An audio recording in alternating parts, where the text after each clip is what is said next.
Cure হয় যদি ভালো হয়ে যায়, নো সাইড এফেক্টস, কোনো সাইড এফেক্টস নাই। আর এটা সবচেয়ে সুবিধা হলো যে প্যাথোলজিক্যাল রিপোর্ট লাগে না। ডাক্তার লিখতে গেলে আপনার হিস্ট্রি নেয়, কিন্তু সঙ্গে সঙ্গে কোনো প্যাথোলজিক্যাল রিপোর্ট লাগে না। সুতরাং আমাদের এখানে এই হোমিওপ্যাথিকটা সাংঘাতিক জনপ্রিয় হয়েছে। এটা হয়েছিল স্যামুয়েল হানিম্যান, উনি 1755 সালে জার্মানিতে জন্মগ্রহণ করেন। ওখান থেকেই এটা প্রসার আরম্ভ হয়। আমাদের মনে আছেন কুইনিয়ান একটা ট্যাবলেট, এই ম্যালেরিয়ার যে প্রতিষেধক ছিল, কুইনিয়ানটা কিন্তু উনি আবিষ্কার করেন, কোনো অ্যালোপ্যাথি আবিষ্কার করে নাই। সুতরাং আমি আশা করব যে হোমিওপ্যাথিক তার দীর্ঘ চলার পথের পরিক্রমা নিয়ে জনগণের সেবায় আসুক। এইখানে যে বিলটা আছে, বিলের মধ্যে একটা তফসিল ছিল আগের বিলে 83-তে, যে কতগুলো মেডিকেল কলেজের নাম লেখা ছিল, সেই তফসিলটা এখানে একটা জরুরি একটা অবস্থান থাকতে পারতো তফসিলটা দিলে। সুতরাং তফসিল ভালো হতো। তো ধন্যবাদ মাননীয় স্পিকার। মাননীয় সদস্য পীর ফজলুর রহমান সুনামগঞ্জ 4, আপনার সময় 2 মিনিট। মাননীয় স্পিকার, আপনাকে ধন্যবাদ। মাননীয় স্পিকার, স্বাধীন বাংলাদেশে 1972 সালে বাংলাদেশের জাতির পিতা বঙ্গবন্ধু শেখ মুজিবুর রহমান তার নির্দেশে বাংলাদেশ সরকার এক আদেশের মাধ্যমে হোমিওপ্যাথিক বোর্ড গঠন করে দিয়েছে। বোর্ডের নামকরণ করা হয় বাংলাদেশ হোমিওপ্যাথি বোর্ড এবং কোর্সের নামকরণ করা হয় ডিএইচএমএস। এবং একটি কোর্স হোমিওপ্যাথির ঢাকা বিশ্ববিদ্যালয়ের ফার্মেসি বিভাগ থেকে স্বীকৃত এবং তারা সেই কোর্সটি করা। এবং হোমিওপ্যাথি চিকিৎসাটা আমাদের দেশের একবারে প্রত্যন্ত অঞ্চলে সাধারণ মানুষের মধ্যে এটি খুব জনপ্রিয় চিকিৎসা।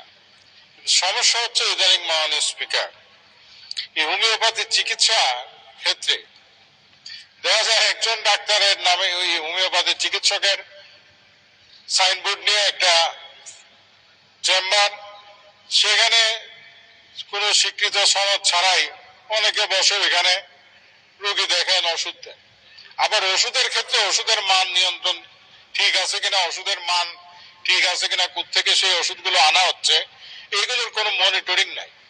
কিন্তু মানুষ দেখা যায় গ্রামেই বলেন আর মফস্বল শহরে বলেন, একটা হোমিওপ্যাথি চিকিৎসকের বা প্র্যাকটিশনারের এখানে প্রচুর লোক ভিড় করেন। এই ওষুধগুলা মনিটরিং করা দরকার যে এটি মানসম্পন্ন ওষুধ দিচ্ছে কিনা, আর যারা বসে এখানে এই চিকিৎসা দিচ্ছেন উনারা স্বীকৃত সনদ প্রাপ্ত কিনা। এই বিষয়টা মনিটরিং না করলে এই চিকিৎসা মানুষ প্রতারিত হবে। ধন্যবাদ মাননীয় স্পিকার। মাননীয় সদস্য জনাব শামীম আজাদ পাটোয়ারি, গাইবান্ধা, আপনার সময় 2 মিনিট। আপনাকে ধন্যবাদ মাননীয় স্পিকার। মাননীয় স্পিকার, একটি বোর্ড ছিল আগে, এখনো এটি আরেকটি বোর্ড হলো, গভর্নিং বডি হচ্ছে এবং এর মাধ্যমে রেগুলেশন হচ্ছে। এটা ভালো। হোমিওপ্যাথির উপর মানুষের আস্থা অনেক। ছোট বাচ্চাকে হোমিওপ্যাথি খাওয়াতে সময় কমফোর্ট ফিল করে, কোনো সাইড ইফেক্ট নাই এবং এটা ব্যাপক জনপ্রিয়। ভেজাল ওষুধের কথা আমার এক মাননীয় সংসদ বললেন। ভেজাল ওষুধ আসলে বাংলাদেশে এখন অনেক ডিসপেন্সারিতে আছে, মেয়াদ উত্তীর্ণ ওষুধ, এবং এগুলোর কোনো রেগুলেশন নাই। অনেক সময় দেখা যাচ্ছে ওষুধ পুশ করার সাথে সাথে রোগী আরো বেশি অসুস্থ হয়ে যাচ্ছে, মারা গেছে। আমার এলাকায় এমন ঘটনা ঘটেছে ইঞ্জেকশন দেওয়ার পর। ডেফিনেটলি আমার মনে হয় ইঞ্জেকশন ভেজাল ছিল। অভিযোগ আসছে ইঞ্জেকশনের মধ্যে সাবানের ফেনা দিয়ে রাখা হয়। কে চেক করবে এগুলো? মানুষ তো দোকানে গিয়ে ওষুধ কিনছে, সে দোকানের লাইসেন্স আছে। আরেকটা হচ্ছে ফার্মাসিস্ট, প্রত্যেক দোকানে, ওষুধের দোকানে ইন্টারন্যাশনাল স্ট্যান্ডার্ড হচ্ছে ওখানে একজন ফার্মাসিস্ট থাকতে হবে। ডাক্তার ওষুধের জেনারিক নেম লিখে দেবে, ফার্মাসিস্ট ডোজ এবং ইয়া ঠিক করে দেবে কোন কোম্পানির ওষুধটা। এটা বাংলাদেশে হয়নি। ডাক্তাররা এটাতে পপুলার না এবং ফার্মাসিস্ট এটা চাইলে পাচ্ছে না। হসপিটালে একটা ফার্মাসিস্টের পদ তৈরি করা হয়েছে কোন রকম। এটা একটা অবশ্যই নীতিমালা করতে হবে যে কারা এই ওষুধগুলো চেক করবে। এখানে কমিউনিটি এঙ্গেজমেন্ট করা যায়। লোকাল ইলেক্টেড প্রতিনিধি মেম্বার যারা আছে তারা এগুলো চেক করতে পারে। বিভিন্ন ওষুধের দোকানে গিয়ে একদিন তারা মোবাইল কোড করবে, মোবাইল কোডকে সাথে নিয়ে। এছাড়া তো ওষুধ খাবে মানুষ জীবন বাঁচাতে, সেখানে কোনো কোনো ওষুধে মানুষ মারা যাচ্ছে। তবে আমার অত্যন্ত শ্রদ্ধা আছে এই আয়ুর্বেদিক ডাক্তার যারা আছেন, যারা কবিরাজি চিকিৎসা করে, ইউনানি চিকিৎসা করে এবং যারা এই হোমিওপ্যাথিক, এরা কখনো অল্টারনেটিভ চিকিৎসা বলা যাবে না, সাপ্লিমেন্টারি চিকিৎসা হওয়া উচিত। এবং বাংলাদেশে একটা নীতিমালা করা উচিত কোন কোন অসুখের চিকিৎসা খুব সহজে এই বিকল্প চিকিৎসাগুলো দিয়ে করা সম্ভব। জ্বর, কাশি, গ্যাস, এগুলো অনায়াসে করা সম্ভব। তাতে ট্রেডিশনাল মেডিসিনের উপর চাপ কমবে। প্রত্যেক হসপিটালে আয়ুর্বেদিক ইউনিট আছে, হোমিওপ্যাথি ইউনিট আছে, এগুলোকে বেগবান করা দরকার। আপনাকে ধন্যবাদ মাননীয় স্পিকার। ধন্যবাদ। মানে সদস্য রসনা মান্নান, মহিলা আসন 47, আপনার সময় 2 মিনিট। মাননীয় স্পিকার, আপনাকে ধন্যবাদ। আমরা ছোট সময় থেকে দেখতাম চিকিৎসা দুটাই, হোমিওপ্যাথি, অ্যালোপ্যাথি। তা আমরা সেই সময় ছোট সময়ে হোমিওপ্যাথি ওষুধই বেশি মানে খেতাম। সেগুলি ছোট ছোট বড়ি মিষ্টি অনেক বেশি খাইলেও কোনো অসুবিধা হতো না, সেই সময় চালু ছিল। এখন সেই হোমিওপ্যাথি কোনো ডাক্তারদের সার্টিফিকেটও যাচাই হতো না, তার হাত যশের উপরে অনেকে অনেক অসুখ ভালো হয়ে যেত। তো এখন সেই হোমিওপ্যাথি চিকিৎসার উপরে ডিপ্লোমা, স্নাতক ও স্নাতকোত্তর সনদ প্রদান, নিবন্ধন এবং গবেষণার এবং এটার মান উন্নয়ন করার জন্য সরকার যে বিল আজকে যে আইন পাশ করতেছে, এটা ভালো। কারণ অনেকে এরকম বসে যায়, বসে বসে দোকান হলে চিকিৎসা করে। এটা একটা ডিগ্রি থাকতে হবে, সার্টিফিকেট থাকতে হবে। এটা এই হোমিওপ্যাথি এই আইনটা খুব ভালো, কারণ চিকিৎসা এটা চলছে, এলাকা এলাকায় এটা চলে। এটা দরকার আছে, গরিব মানুষ এটা খায়। তো সুতরাং এটা এখন ডাক্তার যদি সার্টিফিকেট দেয়, তারা যদি পড়াশোনা করে ডাক্তারি করে, তাহলে এটা ভালো হবে। দুটাই চলে বাংলাদেশে। মাননীয় স্পিকার, আপনাকে ধন্যবাদ। ধন্যবাদ। মানে সদস্য জনাব মোহাম্মদ মুজিবুল হক, কিশোরগঞ্জ 3, অনুপস্থিত। মানে সদস্য জনাব হাবিজুদ্দিন আহমেদ, ঠাকুরগাঁ 3, আপনার সময় 2 মিনিট। আপনাকে ধন্যবাদ। একটু আমাদের সিনিয়র পার্লামেন্টের আমাদের কাজী ফিরোজ সাহেব বলছিলেন সামরিক শাসনের কথা। মাননীয় স্পিকার, আজকে যে বিলটি, এটু মাননীয় স্পিকার সামরিক সরকার আমলের, আজ 40 বছর পরে এটা আইন করা হচ্ছে।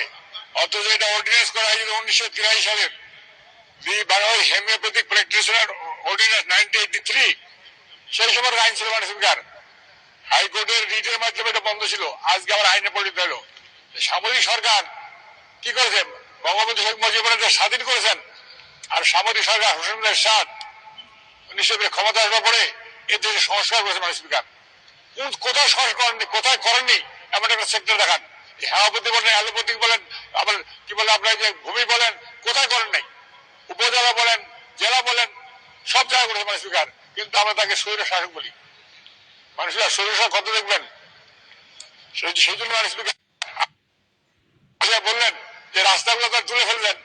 এই আইনগুলো আজকে আসতেছে, এবং আমরা এই কয়েকটা যতগুলো আইন পাশ করলাম, ম্যাক্সিমাম দেখবেন যে ওই সামরিক শাসনের ওই সময় অর্ডিন্যান্স গুলো আজকে আইন হচ্ছে। তাহলে কেমন সংস্কার করেছিলেন, কিভাবে সংস্কার ছিলেন, সেজন্য আমি বলতে চাই আইনটি যুবযোগ। মাননীয় স্পিকার, এই হোমিওপ্যাথির কথা বলি, আমার স্পাইনাল কর্ডে ব্যথা 2001 সাল থেকে 4 সালে বসে থাকতে পারতাম না, আমার সিট ছিল এখানে, বসতে পারতাম না। অ্যালোপ্যাথিক হিসাবে যেখানে গেছি শুধু অপারেশন করেন। সিঙ্গাপুর গেছি, ব্যাংকক গেছি অপারেশন, ইন্ডিয়া গেছি অপারেশন। আমি সেই বাড়ির দেশে আসলাম, একজন লোক বললো যে অপারেশন না করে হোমিওপ্যাথি ওষুধ খান।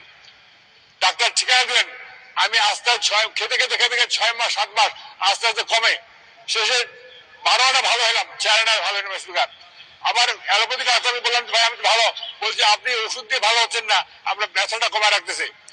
আর হোমিওপ্যাথি ডাক্তার বললাম যে আমার এই অবস্থা, উনি আমাকে বললেন যে কথা শুনেন, এই যে আমার উনি একটা কোটা বাইর করলেন, এই দেখেন। মানে সদস্য ধন্যবাদ। 1 মিনিট বলুন। একটা কোটা বের করে বললেন, এই দেখেন আপনাদের মূত্র শরীরে যদি পাথর হয়, অ্যালোপ্যাথি ডাক্তার অপারেশন ছাড়া বাইর করতে পারে না, আর আমার হোমিওপ্যাথিক দিয়ে দেখেন এই যে কত পাথর বের করছি। অতএব ওদের কথা বিশ্বাস করে আপনি যারা অপারেশন করেন, আমি তার কথা বিশ্বাস করে মাননীয় স্পিকার সেই 2004 সালে এই হোমিওপ্যাথি ওষুধ খেয়ে ভালো হয়েছি, আজ পর্যন্ত আল্লাহ ভালো আছে। মাননীয় স্পিকার, আমার মতো এরকম কমলা ব্যথা নিয়ে অনেকে অপারেশন করে ফেলছেন, একটা পা বঙ্গ হয়ে গেছে। অতএব হোমিওপ্যাথির চিকিৎসা ভালো, যদি মেডিসিনটা ঠিক হয়। ওই যে বললেন ভেজাল ওষুধ, একটা শিশি যেটা জার্মানি থেকে আসে সেগুলো ঠিক প্রয়োগ হয় তাইলে হয়, কিন্তু একটা শিশিকে আমরা এখানে 1000 শিশি তৈরি করি, তখন এই ওষুধ ভেজাল হয়ে যায়। সেই জন্যই হোমিওপ্যাথি ওষুধ আমরা 2 টাকা দিয়ে কিনতে পাই, কিন্তু আসলে 1 ডোজ হোমিওপ্যাথি ওষুধ কিনতে আমি 3000 টাকা খরচ করতে পারি। স্পিকার, সেই জন্যই আজকে আইনটা নিয়ে আসছে। আজকে স্বাস্থ্যের মধ্যে নাই, উনার হয়তো স্বাস্থ্য খারাপ, উনি যদি স্বাস্থ্য খারাপ থাকে হোমিওপ্যাথি ওষুধ খান ভালো হয়ে যাবেন। আপনাকে ধন্যবাদ। স্পিকার, মানে সদস্য রুস্তম আলী ফরাজি, পিরোজপুর 3, আপনার সময় 2 মিনিট। মাননীয় স্পিকার, আমাদের এই হোমিওপ্যাথিক আইনটি আসলে ভালো, কারণ আমাদের দেশে এটা জনপ্রিয়। ডক্টর হ্যানিম্যান জার্মানিতে জন্মগ্রহণ করেছেন, 1790 সালে উনি এই চিকিৎসা পদ্ধতি আবিষ্কার করেন। ওনার পদ্ধতিটা হলো যে একজন সুস্থ মানুষের শরীরে আগে সূক্ষ্ম ডোজে এই মেডিসিন প্রয়োগ করে যে সিমটম বা লক্ষণগুলো দেখা যায় সেই লক্ষণ বেঁধে আবার চিকিৎসা করে, ওনারা সিমটম বেঁধে চিকিৎসা করে, ওনাদের পদ্ধতি আলাদা। তবে আমাদের দেশে আমরা দেখছি শিশুদের এবং মহিলাদের এবং বিভিন্ন দীর্ঘমেয়াদী রোগের রিউমাটিজম এবং বিভিন্ন ধরনের যে রোগ আছে এই রোগে এটা হাড়ের বিভিন্ন কাঁধে এবং স্কিন ডিজিজ এগুলা দীর্ঘ চিকিৎসা কোন ডিজিজে হোমিওপ্যাথি ভালো কাজ করে, এটা আমরা অ্যালোপ্যাথিক ডাক্তাররাও দেখি এবং অনেক এমবিবিএস পাস করা ডাক্তাররাও হোমিওপ্যাথিক পরে শিখে প্র্যাকটিস করছে, এটাও এই দেশে আমরা দেখছি বা বিদেশেও আছে। উনি হ্যানিম্যান সাহেবও তাই করেছেন। এখন ব্যাপার হচ্ছে আমাদের মূল লক্ষ্য হলো যে মানুষকে রোগ ব্যাধি থেকে মুক্ত করা, সেজন্য যে পদ্ধতি আছে আয়ুর্বেদিক আছে, হোমিওপ্যাথি আছে, অ্যালোপ্যাথিক আছে। অ্যালোপ্যাথিতে একেবারে ফার্স্ট, এটা চলবেই। এই জন্য বঙ্গবন্ধু এটা শুরু করেছিলেন, আজকে মাননীয় প্রধানমন্ত্রী সেটা সরকারিভাবে উনি প্রত্যেকটা হসপিটালে বিশেষ করে উপজেলা হেলথ কমপ্লেক্সে আমাদের হোমিওপ্যাথি বা আয়ুর্বেদিক চিকিৎসক দেওয়ার ব্যবস্থা করছেন। তবে এখন পর্যন্ত সব জায়গায় হয় নাই, কিন্তু জারি করেছে একটা হোমিওপ্যাথি মেডিকেল কলেজকে সরকারি করেছে। এর জন্য আরো কয়েকটা সরকারি করা প্রয়োজন আছে বলে আমি মনে করি। এটা আসলে দেশের জন্য দরকার, আইনটা খুবই ভালো। এখানে যারা রেজিস্ট্রেশন নিতে পারবে, একাডেমিক মানে পারফরমেন্সটা ভালো করতে পারবে, সবকিছু মিলিয়ে একটা নিয়ন্ত্রণ থাকবে, স্বীকৃতি পাবে, অ্যাফিলিয়েশন পাবে, সব তাদের ডিস্টার্ব করে না, রেকর্ড করতেছি। এটা আমরা সমর্থন আরে রেকর্ড করতেছি ভাই। মাননীয় সদর কাজী ফিরোজ হোসেন, ঢাকা 6। আপনার 6 মিনিট। হোমিওপ্যাথিক আইন যেটা আসছে এটা অত্যন্ত উপযোগী, চমৎকার বিলটা আনা হয়েছে। এখন তো হোমিওপ্যাথি চিকিৎসায় ডিপ্লোমা, স্নাতক, স্নাতক সনদ প্রদান করবে এবং এতে গ্রামের সাধারণ লোক চিকিৎসার সুযোগ পাবে। এই হোমিওপ্যাথিক চিকিৎসা আদি আমল থেকে গ্রামে খুব জনপ্রিয়, সাধারণ মানুষের মাঝে খুব কম পয়সায়, বিশেষ করে অল্প বয়সের শিশু যারা সাধারণত এলোপ্যাথি খেতে চায় না, তিতো ওষুধ খেতে চায় না, তাদের কিন্তু সহজে এই ওষুধটা খাওয়া যায়। দুটো বড়ি মিষ্টি লাগে, গালে দিলেই ভালো হয়ে যায়। তো এইটা কিন্তু খুব কম খরচে খুব ভালো চিকিৎসা পদ্ধতি, আমরা চাই যে এটা হোক। সমস্যা হচ্ছে যে এই যে এমবিবিএস পাশ করে যারা উচ্চ ডিগ্রি গ্রহণ করে, এফআরসিএস, এফআরসিপি, অনেক বড় বড় ডিগ্রি নিয়ে আসতেছে, আর হোমিওপ্যাথি ডাক্তারও কিন্তু ডাক্তার লিখে তার নামের সাথে এত ডিগ্রি লাগায় যে এটা কোনো শেষ নাই। পরবর্তী দেখা যায় যে একটা বাংলা বই সামনে আছে, ওইটা দেখে দেখে চিকিৎসা দেয়। আমাদের এলিফ্যান্ট রোড আসলে মাননীয় স্পিকার আপনি জানেন বেইমেন হোমিও হল, আমরা পায়ে ব্যথা পেলাম, আমি একদিন গেলাম তার কাছে, ও জগৎ কলেজের ছাত্র ছিল, দেখি রোগী ভর্তি। আমার তোমার এখানে এত রোগী কেন? আমি জানি যে ওষুধ দিয়ে সব ভালো হয়ে যাচ্ছে। তো আমি বললাম যে পায়ের নিচেটা গোটা হয়েছে, আমার তো খুব মুশকিল হচ্ছে। আমাকে বললো কি যে তুমি ঘোড়ায় চড়বো না, আমি একটা ওষুধ দেবো, 1 মাসের মধ্যে ভালো হয়ে যাবা। এবং সেই ওষুধটা আমি খেলাম এবং 20-25 দিনের পরেই দেখে গেছে গোটাটা আসতো ভিতর থেকে, একদিন খুব ফ্রি লাগতেছে, দেখে পড়ে গেল এত বড় একটা গোটা। আমি আবার তার কাছে গেলাম, যেটা ঠিক হয়ে যাবে আস্তে আস্তে। অর্থাৎ হোমিওপ্যাথিক ঔষধ কিন্তু সদস্য 1 মিনিট। অথবা আমরা মনে করি যে এইটাকে আরো বেশি সমৃদ্ধশালী করা যায়। আমরা যদি একটু এটার দিকে নজর দিই তো এবং ভালো ভালো চিকিৎসা এখান থেকে চিকিৎসা সৃষ্টি করতে পারি। আমরা যদি ভালো এখানে শিক্ষক দিতে পারি, তাহলে কিন্তু এই চিকিৎসাটা গ্রামের সহজলভ্য হবে, সাধারণ মানুষ অনেক উপকার পাবে। ধন্যবাদ মাননীয় স্পিকার। ধন্যবাদ মাননীয় সদস্য জনাব রেজাউল করিম বাবলু, বগুড়া 7। 2 মিনিট। মাননীয় স্পিকার আপনাকে ধন্যবাদ। মাননীয় স্পিকার, গ্রামে গঞ্জে একটা কথা আছে, যার নেই কোনো গতি সেই লাই হোমিওপ্যাথি। একালেই হোমিওপ্যাথি চিকিৎসা অত্যন্ত সুনাম সুখ্যাতি ছিল, আজও আছে প্রত্যন্ত গ্রাম অঞ্চলে। মাননীয় স্পিকার, তবে একটা বিষয় হলো কি যে হোমিওপ্যাথি ডাক্তারের কদর কমে যাওয়ার একটাই কারণ সরকারি কোনো সুনজর বা সুদৃষ্টি এই হোমিওপ্যাথি শাস্ত্রের উপর ছিল না। যাব তাদের কোনো সার্টিফিকেট তেমন কোনো বাধা ধরার নিয়ম ছিল না, চিকিৎসার জন্য তাদের কোনো শিক্ষা প্রতিষ্ঠান তেমন ছিল না দেশে, যার জন্য হোমিওপ্যাথি চিকিৎসাটা অত্যন্ত গুরুত্বপূর্ণ হলেও ধীরে ধীরে তারা এটা এখন মলিনার পথে। আজকে যে আইনটা আনা হয়েছে মাননীয় স্পিকার, এই আইনের সুবাদে হেমিও চিকিৎসা এবং হেমিও স্বাস্থ্যটা অত্যন্ত গুরুত্বপূর্ণ ভূমিকা রাখবে বলে আমি মনে করি। সুতরাং এই আইনটা পাশ করে হোমিও স্বাস্থ্যের উপরে হেমিওপ্যাথি চিকিৎসার উপর আরো যদি সরকার গুরুত্ব দেয়, তাহলে অন্তত সাধারণ যে সমস্ত রোগীরা অর্থের অভাবে বড় বড় ডাক্তার কাছে যেতে পারে না, যারা অপারেশন করতে পারে না, যাদের চিকিৎসা অর্থের অভাবে ঢুকে ঢুকে মরে, প্রত্যন্ত অঞ্চলে গরিব মানুষরা মাননীয় স্পিকার, সেই সমস্ত গরিব মানুষগুলা হোমিওপ্যাথি চিকিৎসার উপরে তার আস্থা এখনো আছে এবং হোমিওপ্যাথি চিকিৎসার আরো একটু আধুনিকায়ন করা হয়, তাহলে আমরা মনে করি দেশের ধনী শ্রেণী বাদ দিয়ে না হলেও অন্ততপক্ষে গরিব শ্রেণীর যে রোগী আছে তারা সঠিক চিকিৎসাটা পাবে এবং এটা একটা গুরুত্বপূর্ণ চিকিৎসা। আর আদিকাল থেকে এই চিকিৎসাটা যথেষ্ট অবদান রাখে এবং এই চিকিৎসাটা যদি গুরুত্ব সহকারে একজন প্রশিক্ষিত ডাক্তার যে চিকিৎসা করা হয়, মাননীয় স্পিকার, রোগীরা অনেকটা বেনিফিট পেয়ে থাকে। মাননীয় স্পিকার, আমি এই বিলটির প্রতি শপথ জানিয়ে আমি আমার কথা বলা শেষ করছি। আপনাকে ধন্যবাদ। ধন্যবাদ মাননীয় সদস্য। মাননীয় সদস্য জনাব মোকাব্বির খান সিলেট 2 অনুপস্থিত। আমি এখন মাননীয় স্বাস্থ্য পরিবার কল্যাণ মন্ত্রী জনাব জাহিদ মালিকের পক্ষে মাননীয় জনপ্রশাসন প্রতিমন্ত্রী জনাব ফরাদ হোসেনকে তার বক্তব্য রাখবার আহ্বান জানাচ্ছি। মাননীয় প্রতিমন্ত্রী, ধন্যবাদ। মাননীয় স্পিকার, আপনাকে ধন্যবাদ। মাননীয় স্পিকার, যেহেতু বাংলাদেশ হোমিওপ্যাথিক চিকিৎসা শিক্ষা বিল 2023 আলোচনা সাপেক্ষে ক্যাবিনেট কর্তৃক অনুমোদিত হয়েছে এবং লেজিসলেটিভ এবং সংসদ বিষয়ক বিভাগ কর্তৃক ভেটিং করা হয়েছে এবং সর্বশেষ বিলটি স্থায়ী কমিটি পরীক্ষা নিরীক্ষা করে সংসদে রিপোর্ট পেশ করেছে, সেহেতু এ পর্যায়ে বিলটি জনমত যাচাই ও বাছাই কমিটির প্রেরণের প্রয়োজন আছে বলে আমি মনে করি না। মাননীয় স্পিকার, আপনাকে ধন্যবাদ। ধন্যবাদ মাননীয় প্রতিমন্ত্রী। মাননীয় সদস্যবৃন্দ, আমি এখন বিলটির উপর জনমত যাচাইয়ের প্রস্তাবগুলো বলে দিচ্ছি। সংসদের সামনে প্রশ্ন হচ্ছে, বিলটির উপর জনমত যাচাইয়ের জন্য মাননীয় সদস্যগণ যে প্রস্তাব দিয়েছেন তা গ্রহণ করা হোক। যারা এই প্রস্তাবের পক্ষে আছেন তারা হা বলুন, যারা এই প্রস্তাবের বিপক্ষে আছেন তারা না বলুন।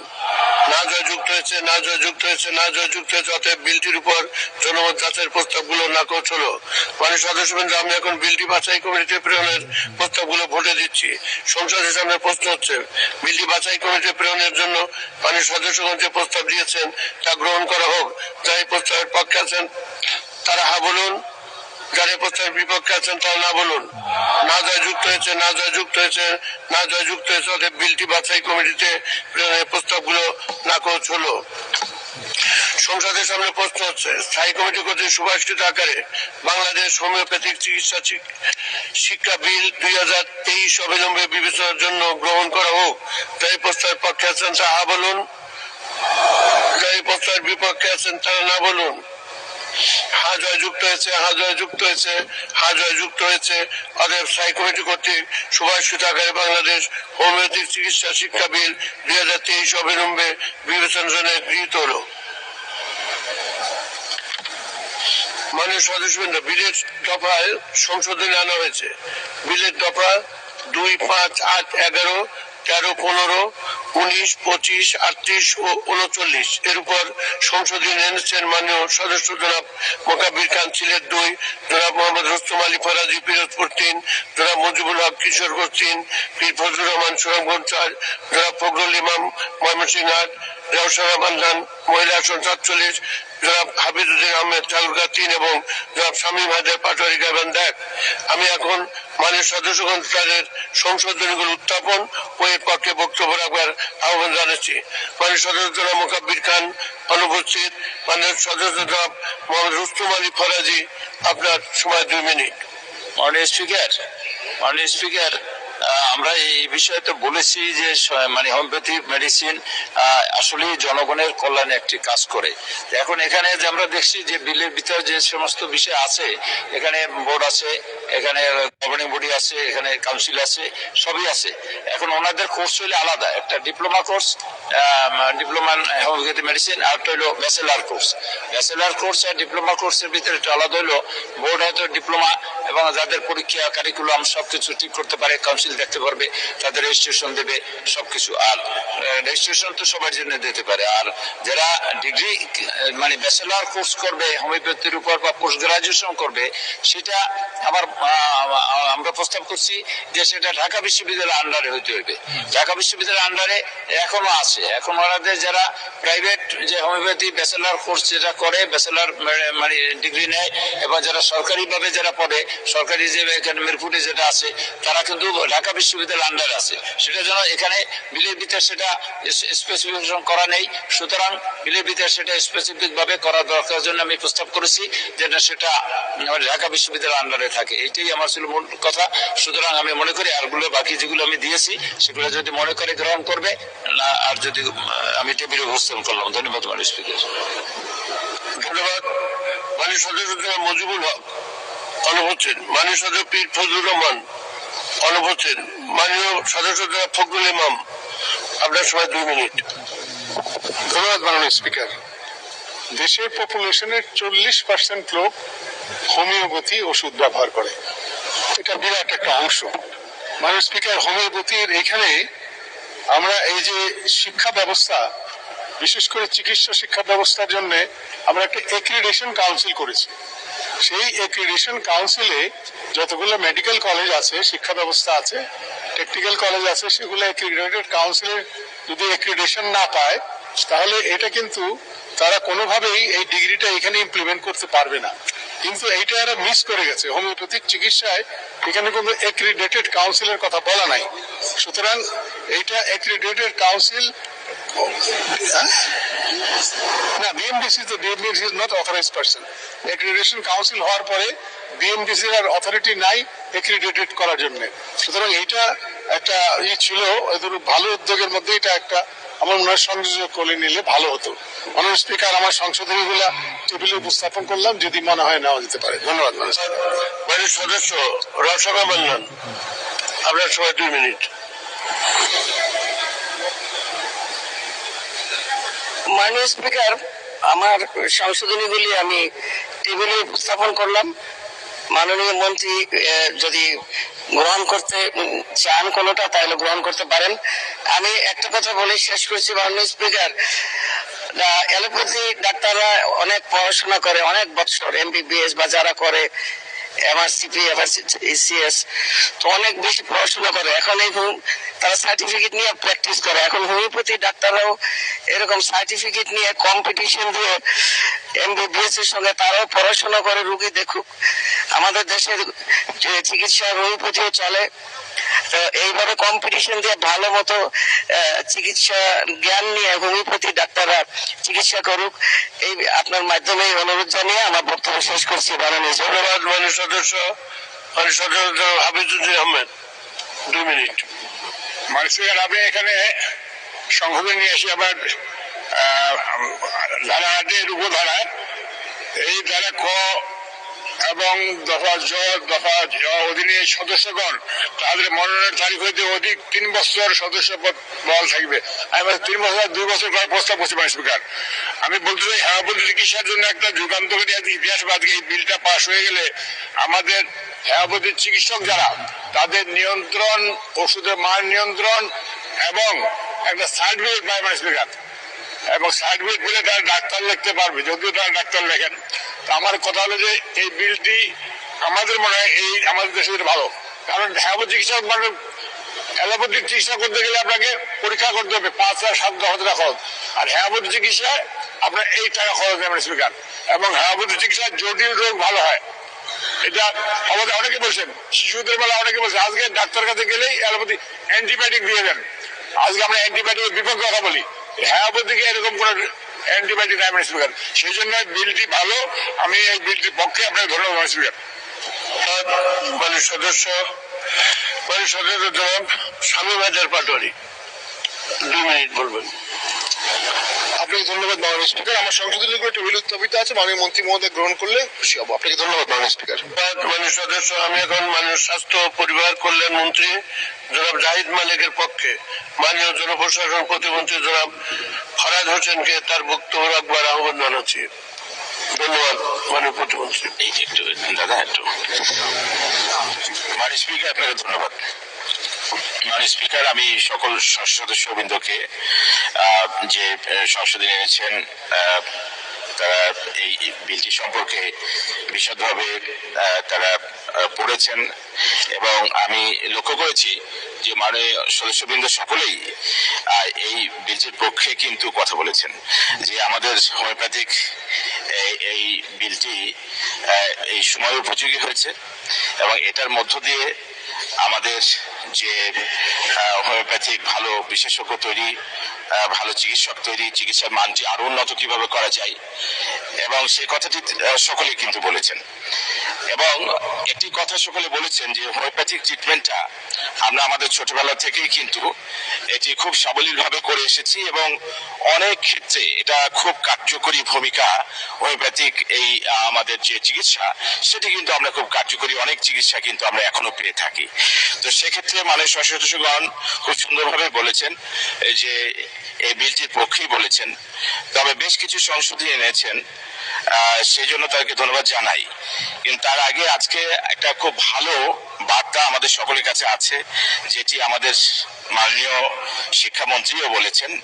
আমরা যেহেতু আমাদের চিকিৎসা ক্ষেত্রে এবং স্বাস্থ্য মন্ত্রণালয়ের একটা বড় অর্জন হয়েছে, আমাদের এই সাউথ ইস্ট এশিয়ার জন্য একটা বড় অর্জন হয়েছে, সেই জন্য আমি স্বাস্থ্য মন্ত্রণালয়ের পক্ষ থেকে অভিনন্দন জানাতে চাই যে বিশ্ব স্বাস্থ্য সংস্থার দক্ষিণ পূর্ব এশিয়া আঞ্চলিক অফিস সিরো রিজিওনাল ডিরেক্টর 8টি পদে বাংলাদেশের প্রার্থী প্রখ্যাত ক্লিনিক্যাল মনোবিজ্ঞানী জনাব সাইমা ওয়াজেদ বিপুল ভোটে বিজয়ী হয়েছেন। বাংলাদেশের প্রার্থী জনাব সাইমা ওয়াজেদ এই পদে বিজয়ী হয়ে বাংলাদেশের জন্য অসামান্য সম্মান বয়ে আনলেন। ইতিমধ্যে আর কোন বাংলাদেশী এই পদে নির্বাচিত হয়ে দায়িত্ব পালন করেননি। বাংলাদেশের চিকিৎসক, নার্স, প্যারামেডিক্স সহ সকল স্বাস্থ্যকর্মীর জন্য এটি অত্যন্ত আনন্দদায়ক এবং গৌরবজনক সংবাদ। স্বাস্থ্য খাতের চলমান উন্নয়নে বাংলাদেশের আন্তর্জাতিক পরিমণ্ডলে একজন নেতা পেয়ে গেল, এটা আমাদের জন্য বিশাল একটি সৌভাগ্যের বিষয়। আমরা আশা করি তার বলিষ্ঠ নেতৃত্বে বাংলাদেশ সহ দক্ষিণ পূর্ব এশিয়ার সমগ্র অঞ্চলের গণমানুষের স্বাস্থ্য উন্নয়নে প্রভূত অগ্রগতি সাধিত হবে। জাতির পিতা বঙ্গবন্ধু শেখ মুজিবুর রহমানের দহিত্রী মাননীয় প্রধানমন্ত্রী জননেত্রী শেখ হাসিনার সুযোগ্য কন্যা জনাব সাইমা ওয়াজেদকে আমরা প্রাণ ঢালা অভিনন্দন জানাই।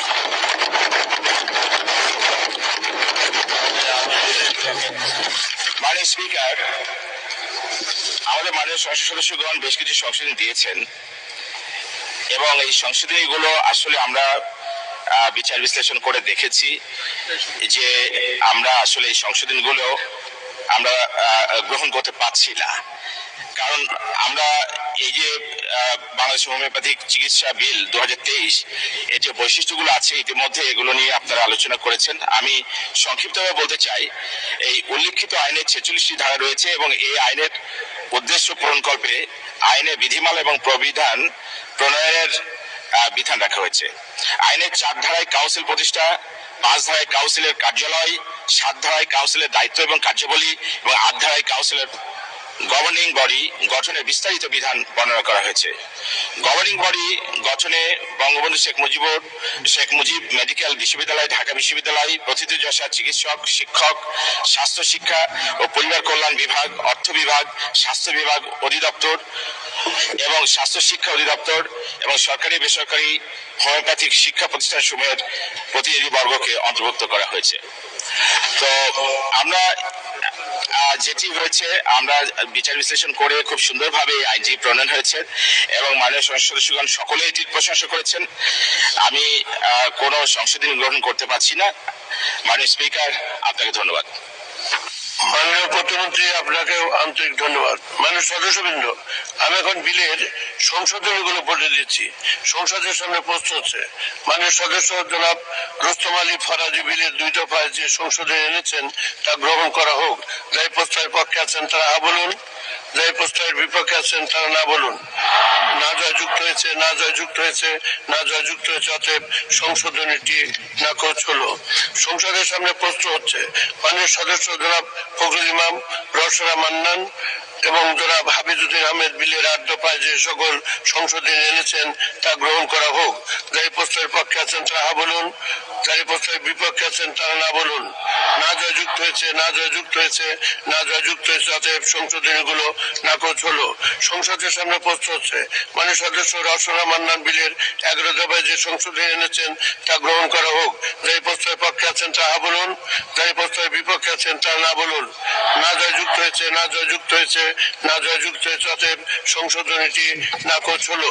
সংসদের সামনে প্রশ্ন হচ্ছে মাননীয় সদস্য জনাব ফখরুল ইমাম বিলের 13 দফায় যে সংশোধনী এনেছেন তা গ্রহণ করা হোক। যারা প্রস্তাবের পক্ষে আছেন তারা হা বলুন, যারা প্রস্তাবের বিপক্ষে আছেন তারা না বলুন। না জয়যুক্ত হয়েছে, না জয়যুক্ত হয়েছে, না জয়যুক্ত হয়েছে। অতএব সংশোধনীটি নাকচ হলো। সংসদের সামনে প্রশ্ন হচ্ছে মাননীয় সদস্য জনাব হাফিজউদ্দিন আহমেদ বিলের 15 দফায় যে সংশোধনী এনেছেন তা গ্রহণ করা হোক। যারা প্রস্তাবের পক্ষে আছেন তা হা বলুন, যারা প্রস্তাবের বিপক্ষে আছেন তারা না বলুন। না জয়যুক্ত হয়েছে, না জয়যুক্ত হয়েছে, না জয়যুক্ত হয়েছে। অতএব সংশোধনীটি নাকচ হলো। সংসদের সামনে প্রশ্ন হচ্ছে মাননীয় সদস্য জনাব শামীম হায়দার পাটোয়ারি বিলের 38 দফায় যে সংশোধনী এনেছেন তা গ্রহণ করা হোক। যারা প্রস্তাবের পক্ষে আছেন তা হা বলুন, যারা প্রস্তাবের বিপক্ষে আছেন তা না বলুন। না জয়যুক্ত হয়েছে, না জয়যুক্ত হয়েছে, না জয়যুক্ত হয়েছে। অতএব সংশোধনীটি নাকচ হলো।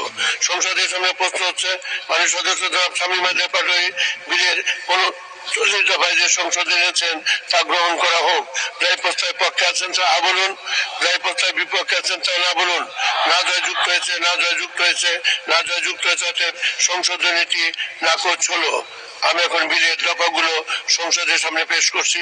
সংসদের সামনে প্রশ্ন হচ্ছে বিলের দফা 2, 3, 4, 5, 6, 7, 8, 9, 10, 11, 12, 13, 14, 15, 16, 17, 18, 19, 20, 21, 22, 23, 24, 25, 26, 27, 28, 29, 30, 31, 32, 33, 34, 35, 36, 37, 38, 39, 40, 41, 42, 43, 44, 45 ও 46 বিলের অংশ হিসেবে গ্রহণ করা হোক। যারা প্রস্তাবের পক্ষে আছেন তারা হা বলুন, যারা প্রস্তাবের বিপক্ষে আছেন তারা না বলুন। হা জয়যুক্ত হয়েছে, হা জয়যুক্ত হয়েছে, হা জয়যুক্ত হয়েছে। অতএব বর্ণিত দফাসমূহ এই বিলের অংশ হিসেবে গৃহীত হলো। সংসদের সামনে প্রশ্ন হচ্ছে বিলের 1 দফা বলবৎকরণ দফা প্রস্তাবনা প্রবর্তন এবং শিরোনামা এ বিলের অংশ হিসেবে গ্রহণ করা হোক। যারা প্রস্তাবের পক্ষে আছেন তা হা বলুন, যারা প্রস্তাবের বিপক্ষে আছেন তারা না বলুন। হা জয়যুক্ত হয়েছে, হা জয়যুক্ত হয়েছে, হা জয়যুক্ত হয়েছে। অতএব বিলের 1 দফা বলবৎকরণ দফা প্রস্তাবনা প্রবর্তন এবং শিরোনামা এই বিলের অংশ হিসেবে গৃহীত হলো। মাননীয় স্বাস্থ্য ও পরিবার কল্যাণ মন্ত্রী জনাব জাহিদ মালিকের পক্ষে মাননীয় জনপ্রশাসন প্রতিমন্ত্রী জনাব ফরহাদ হোসেন, আপনি বিলটি পাশ করার প্রস্তাব উত্থাপন করতে পারেন। মাননীয় স্পিকার, আপনাকে ধন্যবাদ। আমি ফরহাদ হোসেন, জনপ্রশাসন প্রতিমন্ত্রী, স্বাস্থ্য ও পরিবার কল্যাণ মন্ত্রীর পক্ষে প্রস্তাব করছি যে বাংলাদেশে হোমিওপ্যাথিক চিকিৎসায় সনদ প্রদান, নিবন্ধন, গবেষণা এবং চিকিৎসা শিক্ষার মান উন্নয়নে হোমিওপ্যাথিক চিকিৎসা শিক্ষায় বিশেষজ্ঞ চিকিৎসক ও গবেষক তৈরি করার লক্ষ্যে আনিত বাংলাদেশ হোমিওপ্যাথিক চিকিৎসা শিক্ষা বিল 2023 স্থায়ী কমিটি কর্তৃক সুপারিশকৃত আকারে এই মহান সংসদে পাশ করা হোক। মাননীয় স্পিকার, আপনাকে ধন্যবাদ। মাননীয় প্রধানমন্ত্রী, আপনাকে আন্তরিক ধন্যবাদ।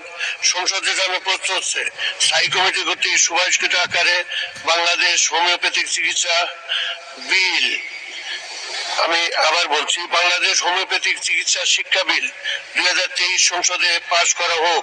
যারা প্রস্তাবের পক্ষে আছেন তা হা বলুন, যারা প্রস্তাবের বিপক্ষে আছেন তারা না বলুন। হা জয়যুক্ত হয়েছে, হা জয়যুক্ত হয়েছে, হা জয়যুক্ত হয়েছে। অতএব স্থায়ী কমিটি কর্তৃক সুপারিশকৃত আকারে বাংলাদেশ হোমিওপ্যাথিক চিকিৎসা শিক্ষা বিল 2023 সংসদে সর্বসম্মতিক্রমে পাশ